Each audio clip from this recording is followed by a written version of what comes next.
हे what's up guys, welcome back once again. दोस्तों, आज की कहानी एक छोटे बच्चे की है जिसकी उम्र तो कम है लेकिन उसके सपने बहुत बड़े हैं। तो आखिर कैसे एक पैन से बैडमिंटन खेलने वाला बच्चा दुनिया के रैंक नंबर 1 बैडमिंटन प्लेयर बन गया, चलिए देखते हैं। ये कहानी आपको आगे बढ़ने के लिए बहुत मोटिवेट करेगी, इसीलिए पूरी वीडियो जरूर देखिएगा।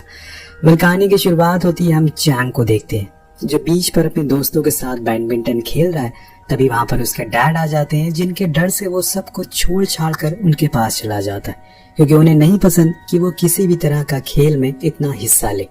वो उसे एक सिविल सर्वेंट बनाना चाहते हैं, जैसे कि IAS, जिसके लिए वो उसे हर समय बस डांटते ही रहते हैं। इसीलिए चैंग उनसे बहुत डरता है और उनके साथ घर आ जाता है, जहाँ पर हम चैंग के पूरे परिवार को देखते हैं, जिसमें उसकी माँ, उसके 2 भाई और एक बहन है, जिनके साथ वो काफी अच्छे से रहता है। लेकिन यहाँ भी उसके डैड उसे बहुत सुनाते हैं कि तुम्हें आने वाले स्कूल एग्जाम में अच्छे मार्क्स लाने हैं, इसीलिए अभी से तैयारी में लग जाओ।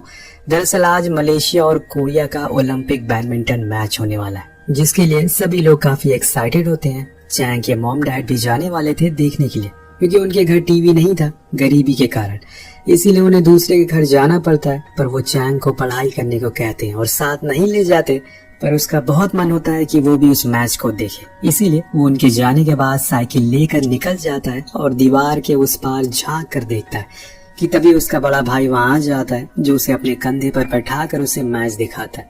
पर अफसोस कि मलेशिया वो मैच हार जाता है, जिससे सभी बहुत निराश हो जाते हैं। लेकिन यहाँ से चैंग एक सपना देखता है वर्ल्ड चैंपियन बनने का, जो कि वो अपने डैड से शेयर भी करता है कि वो मलेशिया के लिए खेलना चाहता है। पर पहले तो उसके डैड उसे यहाँ पर आने के लिए बहुत सुनाते हैं कि बैडमिंटन अमीरों का गेम है, उसे हम जैसे गरीब लोग नहीं खेल पाएंगे, इसीलिए बेहतर है कि पढ़ाई लिखाई करो, अच्छी गवर्नमेंट ऑफिसर बनो। लेकिन चैंग ने तो सपना देख लिया। कच्ची उम्र का प्यार और सपने दोनों बहुत पक्के होते हैं, पर क्या ये सच होगा, चलिए देखते हैं। नेक्स्ट डे हम चैंग को उसके स्कूल में देखते हैं, जहाँ पर वो कुछ बच्चों को बैडमिंटन खेलता हुआ देखकर उनके साथ खेलने जाता है। पर वो उसे कहकर मना कर देते हैं कि वो बहुत गरीब है और ये गेम गरीबों का नहीं है। इस छोटी सी उम्र में उसे इतना सब कुछ सुनना पड़ रहा था। चैंग को यहाँ ज्यादा कुछ तो समझ नहीं आता, लेकिन हाँ, उसे ये जरूर पता चल गया था कि वो अब इस दुनिया को सिर्फ एक चीज से हरा सकता है, वो है उसका हुनर। क्योंकि पैसे तो उसके पास है नहीं, लेकिन हुनर और लगन जरूर है। घर आते टाइम उसे रास्ते में एक अंकल रायन की शॉप मिलती है, जो कि स्पोर्ट्स आइटम बेचा करते थे। अंदर एंटर करने पर चैंग को वो सब अपनी आंखों के सामने दिखता है, जो कि वो सपना था, लेकिन वो उसे खरीद नहीं सकता। जो बात अंकल रायन भी समझ लेते हैं, वो उसे हर रोज इसी रास्ते से घर जाते हुए देखते हैं और ये भी समझ गए थे कि उसकी इतनी औकात नहीं है कि वो इन्हें खरीद सके। इसीलिए वो उसे कहते हैं कि तुम मेरी रैकेट्स बनाने में मदद करो, मैं तुम्हें इसके बदले में पैसे दे दूंगा। पर चैंग कहता है कि आप पैसों की जगह मुझे हर 5 रैकेट के बदले एक शटल दे देना। उसकी ये बात सुनकर वो समझ जाते हैं कि ये कुछ बड़ा करेगा। फिर क्या था, वो काम पर लग जाता और जितनी कोशिश होती है उतनी करता है। कुछ दिन के बाद जिंदगी की पहली खुद की शटल वो अपने हाथ में पकड़ता है, पर उसके पास रैकेट नहीं है, तो वो एक पैन से खेलता है अपने दोस्त के साथ। लेकिन सामने वाला उसके तेज शॉट से घायल हो जाता है, जिसके चलते उसे अकेले ही खुद खेलना पड़ता है। पर उसको इसी में मजा आ रहा था। लेकिन इन सब के चक्कर में उसके मार्क्स बहुत कम आते हैं, जिसके चलते वो उस दिन घर नहीं जाता और वहाँ से सीधा पास वाली एकेडमी में जाता है, जिसके अंदर ही अंकल रे की शॉप थी। वो वहाँ पर कहते हैं कि उसके पास रैकेट नहीं है कम्पीट करने के लिए। तब अंकल रे उसे अपना रैकेट देते हैं और कहते हैं कि अगर तुम जीत गए तो ये तुम्हारा। जिसके बाद चैंग बहुत मेहनत करता है, लेकिन अभी भी उसे जिंदगी में पहले ऐसे कभी नहीं खेला, इसीलिए वो शुरू में तो सही खेल नहीं पाता। पर वो दूसरे प्लेयर को देखता है खेलते हुए, और फिर दूसरे राउंड में वो पहले से काफी अच्छा परफॉर्म करता है और उसको जीत भी जाता है। किसी ने सही कहा है कि अगर आपको किसी काम में दिलचस्पी है तो वही करिए, क्योंकि उस काम को आप ज्यादा जल्दी सीख सकते हैं। दिन वो जाकर वो अंकल रैन को थैंक यू कहता है, जो कि उसे वादे के मुताबिक ट्रॉफी और रैकेट दोनों देते हैं। उसे लेकर वो अपने घर जाता है, पर वहाँ उसके डैड उसे रिजल्ट के बारे में पता चल चुका था, इसीलिए वो उसके रैकेट को उसके सामने ही तोड़ देते हैं और कहते हैं कि अगर वो दोबारा से कभी खेलने गया तो उनसे बुरा कोई नहीं होगा। पर वहाँ कोच भी मौजूद थे, जो अंकल रैन के काफी अच्छे दोस्त थे। वो उसके डैड से कहते हैं कि इसे एकेडमी आने दो, ये काफी अच्छा खेलता है, इसके अंदर टैलेंट है। लेकिन वो फिर भी मना कर देते हैं और अंदर चले जाते हैं। दिन वो उसकी मॉम से कहते हैं और उन्हें समझाते हैं कि अगर इसने खेलना शुरू कर दिया तो काफी कुछ बदल सकता है। पर वो तो मजबूर थी, लेकिन सिर्फ एक माँ को ही पता होता है कि उसकी बेटी की तकदीर में क्या लिखा है। इसीलिए रात होने पर जब वो सो जाता है तो सभी से छुपकर वो उसके पास उसकी जीती हुई ट्रॉफी लाकर रख देती है और सर पर हाथ फेर कर चली जाती है। शायद उन्हीं की दुआ उसके लिए काम आ जाए। अगले दिन जब वो अंकल रायन की शॉप पर जाता है तो वो उसे बताते हैं कि हम लोग एक चैरिटी कंपटीशन करवाने वाले, जिसमें मैं चाहता हूँ कि तुम मेरे लिए खेलो। और वो मान जाता है और फिर उनके साथ चला जाता है। लेकिन असल में ये कोई चैरिटी नहीं बल्कि पैसों का मैच होता है। साफ शब्दों में कहा जाए तो एक तरह का जुआ था। कई लोग यहाँ आते थे, अपना पैसा लगाते थे एक प्लेयर पर और अगर वो जीत गया तो उन्हें डबल मिलते थे। पर इस बारे में चैंग को कोई भी आइडिया नहीं था। पहले तो कुछ मैच वो हारता है लेकिन फिर धीरे धीरे करके वो आखिरी के राउंड्स जीत जाता है, जिसके लिए अंकल रायन उसे एक फेक ट्रॉफी देते हैं।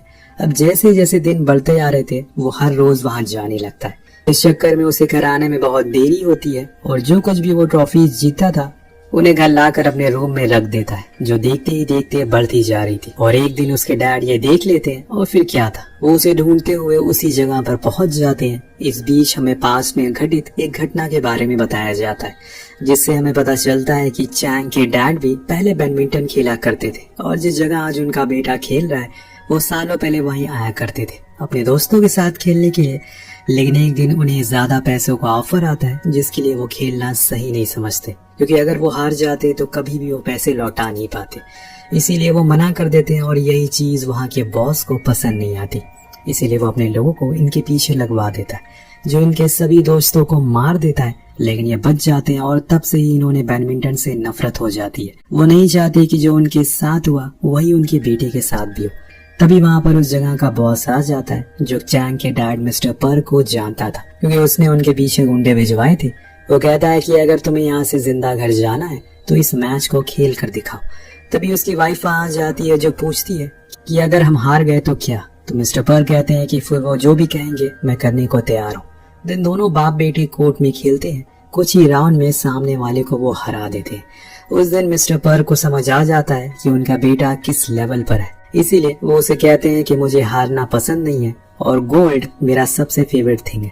ये दोनों चीजें याद रखना, अब तुम जा सकते हो। वो इनडायरेक्टली वो उसे परमिशन दे देते हैं और साथ में ये भी बता देते हैं कि मलेशिया के लिए गोल्ड लेकर आना। उसके नीचे उन्हें पसंद नहीं है। अब फिर उस दिन के बाद से चैंग कोच के पास चला जाता है और ट्रेनिंग में लग जाता है। वो पूरी एकेडमी में सबसे छोटा है, लेकिन फिर भी वो पूरी मेहनत करता है और सबसे अच्छा खेलता है। जिस बीच देखते ही देखते समय बीतने लगता है और एक दिन अंडर 18 सिलेक्शन कमेटी वाले आते हैं, जिनके सामने चैंग खेलता है और वो जीत भी जाता है। लेकिन अफसोस कि उसका सिलेक्शन नहीं हो पाता क्योंकि उसकी हाइट बहुत ही कम होती है। जो बात कोच उसे नहीं बताते बल्कि उसकी मॉम से पहले बताते, क्योंकि वो उसे ज्यादा अच्छे से समझा सकेंगी। पर ये बात सुनकर उसकी मॉम बहुत मायूस हो जाती है, पर उन्हें हिम्मत रखनी होगी तभी वो उसे बता सकेंगी। पर चैंग स्ट्रांग होता है। वो अपनी मॉम से कहता है कि कोई नहीं मॉम, मैं डैड का सपना पूरा करके रहूंगा। मेरे और ओलंपिक गोल्ड के बीच में कोई नहीं आ सकता। ये बोलकर वो सोने के लिए चला जाता है। उसके जज्बे को देखकर उसकी मॉम को उस पर बहुत ही गर्व होता है। अब अगले दिन जब वो सोकर उठती है तो देखती है कि घर में सबसे लेट उठने वाला चैंग आज सबसे पहले उठ गया है। वो प्रैक्टिस कर रहा है ताकि उसकी हाइट और तेजी से बढ़ सके। इसीलिए वो हर रोज वो चीज करता है जो उसे करनी चाहिए, खाना पीना, ट्रेनिंग करना। और ऐसे ही देखते देखते साल बीत गए थे। उसकी हाइट के साथ साथ अब उसकी उम्र भी बढ़ गई है। एक बार फिर से उसके सामने वही चीज आ जाती है। आज फिर से सिलेक्शन कमेटी वाले आए, लेकिन इस बार भी चैंग की किस्मत उसका साथ नहीं देती। दरअसल मैच के दौरान उसके नीज पर चोट लग जाती है, लेकिन वो खेलना नहीं छोड़ता और लगा रहता है, जो बात सेलेक्टर को काफी पसंद आती है। और वो मीटिंग में कहते हैं कि हमें एक मौका देकर देखना चाहिए इस लड़के को, जो कि काफी अच्छा खेलता है। अब सभी हाँ करते हैं। कुछ इस तरह से चैंग अपनी कामयाबी की पहली सीढ़ी चढ़ता है। उसका मलेशिया बैडमिंटन एकेडमी में सिलेक्शन हो जाता है। वहां जाने से पहले वो अपने पूरे परिवार के साथ समय बिताता है। उसके डैड कहते हैं कि बहुत कम लोगों को ये मौका मिलता है, इसीलिए जी जान लगाकर खेलना और अपने देश के साथ अपना भी नाम रोशन करना। अगले दिन चैंग एकेडमी पहुंचता है, जहां पर नेशनल लेवल के प्लेयर भी आते हैं, जिन्हें वो कभी टीवी पर देखा करता था और आज वो उन्हीं के साथ ट्रेनिंग करेगा। इसी को कामयाबी कहते हैं। खैर वहां पर अब चैंग औरों के साथ ढलना होगा, क्योंकि अभी तक वो अपने लेवल के बच्चों के साथ खेल रहा था। लेकिन अब ऐसा नहीं है। जो भी वहाँ लड़के होते हैं वो उसे बहुत बुरा भला कहते हैं, क्योंकि वो बहुत ही कमजोर होता है, ना सही से दौड़ पाता और ना ही सही से जम कर पाता है, जिस चक्कर में सभी उसको बुली करते हैं और हर टाइम परेशान करते रहते हैं। इस दौरान एक दिन उसका अपने ग्रुप के लड़के जैंग के साथ मैच होता है जो उसे काफी परेशान करता है, पर वो मैच जैंग हार जाता है और फिर क्या था, शर्त के मुताबिक उसे टॉयलेट साफ करना पड़ता है। इस मैच को कोच भी छुप कर देख रहे होते हैं। अब थोड़े टाइम बाद जैंग एकेडमी में जूलिया नाम की लड़की से मिलता है जो उसे पसंद करती थी, लेकिन जैंग भी उसके साथ फ्लर्ट करता रहता है। धीरे धीरे बाकी बच्चे और इम्प्रूव होते जा रहे थे, पर जैंग में कोई इम्प्रूवमेंट नहीं आ रही। इस चक्कर में कोच उसे बुलाते हैं और एक बार फिर रिमाइंडर देते हैं कि वो किस परिवार से बिलोंग करता है, किस मोहल्ले से आया हुआ है और क्या करना चाहता है। अगर वो अपने गोल से भटकेगा तो उसी के साथ सभी लोगों का दिल टूटेगा, और साथ में सबसे ज्यादा उसकी माँ का। तो चैंग को समझ आ जाता है कि उसे और मेहनत करनी होगी, तभी कामयाबी उसके पीछे छक मार कर आएगी। फिर क्या था, अगले दिन वो खूब मेहनत करता है और जिम करता है, अच्छा खाता है पीता है। इसी बीच उसकी जूलिया से भी अच्छी बातचीत हो गई थी जो उसे और मोटिवेट करती है। देन सभी को बताया जाता है कि उन्हें टूर्नामेंट के लिए ले जाया जा रहा है जिसमें चैंग का भी नाम होता है, लेकिन आखिरी समय पर वो उसे हटा देते हैं और ले जाने से मना कर देते हैं। जब इस बारे में चैंग को पता चलता है तो वो उसे सॉरी कहता है और साथ ले जाने को कहता है, पर वो उसे कहते हैं कि अभी उसकी चोट ठीक नहीं हुई है, इसीलिए वो नहीं आ सकता। अब ये सुनकर चैंग का दिल टूट जाता है और वो वहीं बारिश में खड़े होकर खूब रोता है। दिन अगले दिन वो अपने घर लौट आता है जहाँ पर उसकी मॉम उसको सहारा देती है, और कुछ टाइम बाद वो अपने पहले कोच सर के पास जाता है जो कि ये बहुत बूढ़े हो गए हैं, पर चैंग उन्हें नहीं भूला। वो वहाँ देखता है कि एक बंदा उन्हें बेइज्जत कर रहा है, जो देखकर चैंग बहुत गुस्से में आ जाता है और वो उस आदमी से कहता है कि अगर तुम इतना ही अच्छा खेलते हो तो मेरे साथ एक गेम खेल कर दिखाओ। जिसके जवाब में वो हंसना शुरू कर देता है और कहता है कि बेटा जाकर पोगो देखो, ये सब बच्चे नहीं खेलते। पर चैंग अड़ा रहता है और फिर गेम शुरू होता है, जिसके पहले राउंड में ही वो उसके मुंह से निकलता है कि तुम कौन हो। तो चैंग कहता है कि कुछ दिन में तुम्हें ये पता चल जाएगा कि मैं कौन हूँ। वहीं दूसरी ओर हमें पता चलता है कि जो टीम टूर्नामेंट खेलने गई थी वो जीत गई है, जिससे सभी लोग बहुत खुश थे। पर यहाँ कोच उसे जैंग के साथ प्रैक्टिस करने को कहते हैं, पर थोड़ी ही देर में उसकी नीज में पेन होने लगता है, जिसे देखकर कोच समझ जाते हैं कि उसने लास्ट वीक आराम नहीं किया है। इसीलिए वो उसे बहुत सुनाते हैं और उस दिन उसकी जूलिया के साथ ब्रेकअप भी हो जाता है। इसी चक्कर में वो एकदम ही टूट जाता है, क्योंकि अब वो ना तो गेम में सही परफॉर्म कर पा रहा है और ना ही उसकी पर्सनल लाइफ अच्छी चल रही है। वो अकेला पड़ गया था।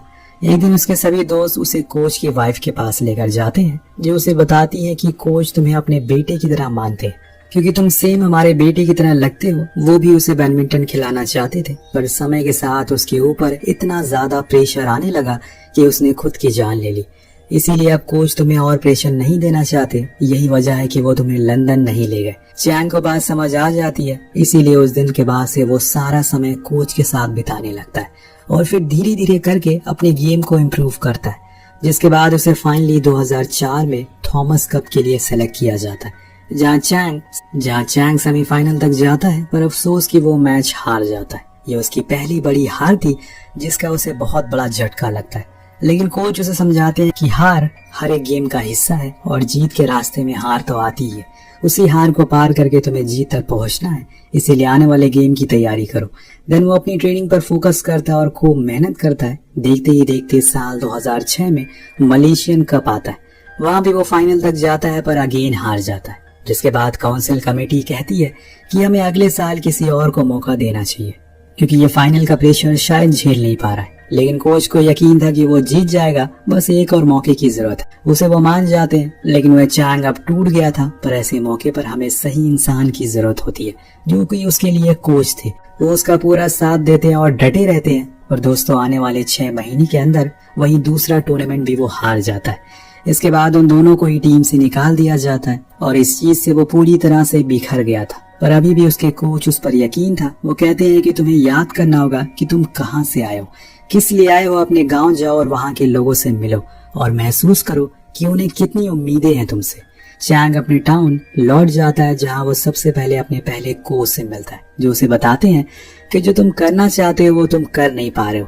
पहले अपने पुराने अवतार में आओ। देन वो अपने घर जाता है, जहाँ पर उसके डैड उसे बताते हैं कि जैसे वो अभी इस हाल में, वैसे ही वो आज से 30 साल पहले थे, पर उन्हें कोई समझाने वाला नहीं था। लेकिन आज तुम्हारे पास सब लोग हैं, अगर तुम चाहो तो सब कुछ हासिल कर सकते हो। वो उसे अपनी जिंदगी की पहली जीती हुई ट्रॉफी दिखाते हैं, जो चैंग के अंदर अलग ही आग जला देती है। उसे समझ आ गया था कि ये आखिरी मौका है। जिसके बाद वो खूब प्रैक्टिस करता और देखते ही देखते 2007 का समय आ गया था। मलेशिया में एक बहुत ही बड़ा कप होने वाला है, पर जो प्लेयर खेलने वाला है वो इंजर्ड हो गया, इसीलिए उसकी जगह council committee Li Chang Wei का नाम उसे डाल देती है, यानी कि अब वो उसकी जगह खेलेगा। सभी को उससे बहुत ही ज्यादा उम्मीदें हैं। आज पूरा देश टीवी के सामने बैठा हुआ है। चैंग के पास ये बिल्कुल सही मौका है खुद को साबित करने का। वो अपने डैड के साथ साथ पूरे देश का नाम रोशन करे। वहाँ पर जूलिया भी मौजूद होती है, जो उसे चीयर अप करने आई थी। अब खेल शुरू होता है। सभी की निगाहें चैंग पर थी, क्योंकि उसके सामने वही प्लेयर है जिसने उसे 2 बार सेमीफाइनल में हराया है। पर आज देखकर लग रहा है कि आज हारने की बारी किसी और की है। चैंग पूरी जान लगा देता है और हर वो ट्रिक और मोटिवेशन को याद करता है। धीरे धीरे मैच आगे बढ़ता है और शुरुआत में तो चैंग अच्छा खेलता है, लेकिन आगे जाकर वो हारने लगता है और वो गिर जाता है। उसे लगने लगा था कि पिछली बार की तरह वो फिर से ये मैच हार जाएगा। तब उसे अपने पहले कोच की एक बात याद आती है, चैंग, जब तुम अपना कॉन्फिडेंट खोने लगो तो उन लोगों के बारे में सोचना जो तुम पर विश्वास करते हैं। चैंग गर्दन घुमाता है और उसे सामने जूलिया दिखती है, जो उसे कहती है कि चैंग तुम ये कर सकते हो। और फिर चैंग एक बार फिर उठकर खड़ा होता है, क्योंकि जीता वही है जो गिरकर दोबारा खड़ा होता है। और इस बात ने चैंग के अंदर अलग तरह का जोश भर दिया था। वो एक एक करके पॉइंट लेता रहता है और बूम, वो आखिरी शॉट ऐसा मारता है जिसे सामने वाले अपोनेंट को दिखाई नहीं देता। और इस तरह से उसने दिखा दिया कि वो चैंपियन है।